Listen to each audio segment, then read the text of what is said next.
Sir press conference के हवाले से बताइए। सबसे पहले मैं आपको इस प्रेस कॉन्फ्रेंस में आने का जो है वो धन्यवाद करता हूँ, शुक्रिया करता हूँ।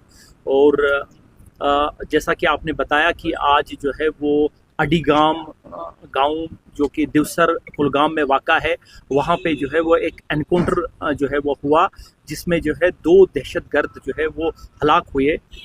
मैं ये बताता चलूँ कि ये एनकाउंटर जो है वो इसमें जो है वो एक स्पेसिफिक जो है वो खबर जो थी उस पे जो है वो काम करते हुए जो है वो आर्मी, पुलिस और सीआरपीएफ के जो है वो जवानों ने इस गांव जो पर्टिकुलर जो है वो घर का और जो पर्टिकुलर मोहल्ला है उसका मुहासरा किया।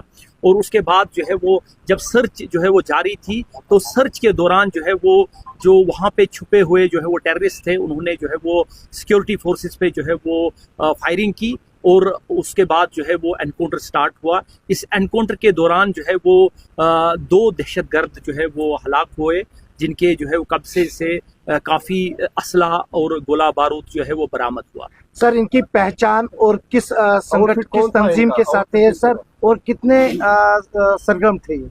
देखिए, मैं बताता चलूं कि जो हमें एनकाउंटर साइट से सर्च के दौरान जो है वो हमें 2 डेड बॉडीज़ मिली। डेड बॉडीज़ जो है वो की पहचान करना बड़ा मुश्किल है, उसका जो है वो इन्वेस्टिगेशन जारी है। उसमें हमने डीएनए जो है वो सैंपल्स लिए हुए हैं।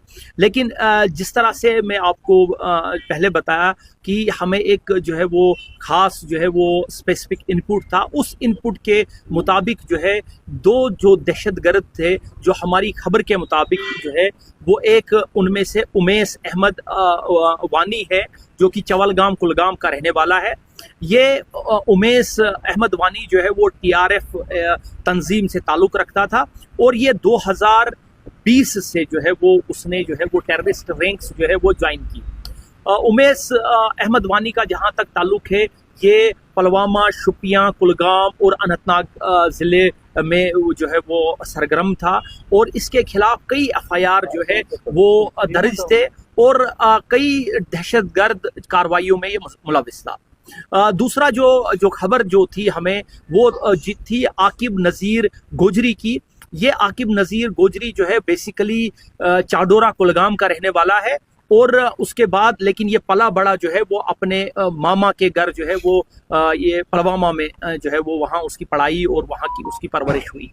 ये आकिब शेर गुजरी जो है 2022 से जो है वो अगस्त 2022 से जो है वो दहशतगर्द तंजीम के साथ वाबस्ता रहा और ये भी कई दहशतगर्द कार्रवाइयों में जो है वो शामिल था और इसके खिलाफ जो है वो डिस्ट्रिक्ट कुलगाम में, डिस्ट्रिक्ट पुलवामा में कई एफआईआर जो है इसके खिलाफ दर्ज थे।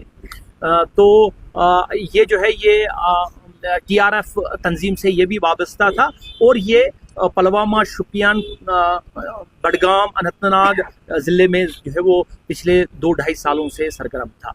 तो सिक्योरिटी फोर्सेस को इनकी जो है वो काफ़ी जो है वो ये रिक्वायर्ड थे बहुत सारे एफआईआर्स में। तो जिस तरह से मैंने बताया कि स्पेसिफिक इनपुट के पे काम करते हुए ये आज एनकाउंटर हुआ और एनकाउंटर के दौरान जो है ये दोनों जो हमें लगता है कि ये दोनों जो है वो जिनकी डेड बॉडीज हमें मिली, ये दोनों जो दहशतगर्द वही। पुलिस के लिए कितनी बड़ी कामयाबी? देखिए, जैसे मैंने आपको बताया कि ये जो है ये कई सालों से जो है वो यहाँ दहशतगर्द तंजीम से जो है वो वाबस्ता थे और कई दहशतगर्द कार्रवाइयों में मुलविस थे और इसके अलावा जो है ये यहाँ साउथ कश्मीर के यूथ्स में काफ़ी जो है वो मोटिवेट करने में जो है वो इनका रोल था कि उनको जो है अपनी तंजीम में शामिल करने के लिए जो है उसमें भी इनका जो है वो बढ़ चढ़ कर हिस्सा था। रिकवरी क्या है इसमें? रिकवरी क्या हुई? देखिए, अभी तक जो हमें जो है हमारी सर्च थोड़ी वहाँ पे जारी है। अभी तक जो हमें रिकवरी मिली है उसमें 2 AK-47 राइफल्स, 5 मैगजीन्स, पिस्टल और कुछ और जो है वो असलहा जो है गोला बारूद वहाँ से जो है वो बरामद हुआ। सर, जिस तरीके से टीआरएफ जो है कुलगाम से पनपा था, क्या ये दोनों मार के अभी लग रहा है कि टीआरएफ का जो सफाया हुआ है कुलगाम से? नहीं, ऐसा कहना बड़ा मुश्किल है। ये एक इस तरह का जो है वो स्टेटमेंट जो है ना, ये मैं नहीं समझता हूँ कि इसमें जो है वो हम पुलिस और जो सिक्योरिटी फोर्सेस जो है इसमें हम लगे हुए हैं, तो ये कहना जो है वो कबल अज़ वक्त होगा। तो सर क्या मानते हो कि अभी दक्षिण कश्मीर में आतंकियों का तादाद क्या है अगर विदेशी आतंकवादियों की बात करें? देखिए, ये इसको हम किसी और वक्त डिस्कस करेंगे। Thank you sir.